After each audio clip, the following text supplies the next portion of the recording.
Hürmetli vatandaşlar, mehvan iyilleşler. Hemmenin bilşimi diyali daşar yurtlarda giyinden yayran jiti öykün soğuklaması keselin pandemiyasının yayramadılığı için bizim yurdumuzu ağırlaşmadılığı için bizim yurdumuzu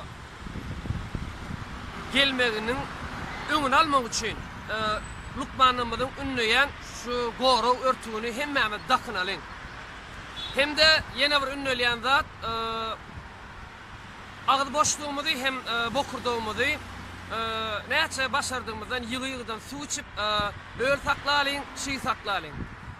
Yine de bir ünlüyen zatlan biri öz ellerimizi hem çağılamızın ellerini yılı savunap yukturalım.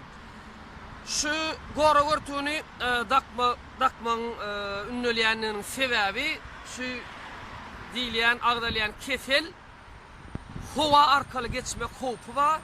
Hava arkalı geçmek hopunun önünü almak için şunun hava hatırlanıp gelin hemmemiz goro örtüğünü dakın alın. Öyden çıkanımızdan dakın alın. İşe barayanım olsak köpçülük medel dinsel şeylerine barayanım olsak istenik kere öyden çıkanımızdan şu goro örtüğünü dakın alın. Hemmemiz ağdı yürü olup şu keselin bizim yurdumuza gelmeğinin önünü alalım. Yine bizden yere gittik şu örtüyü hiç yeri çıkanımızdan şu örtüyü dakın ya.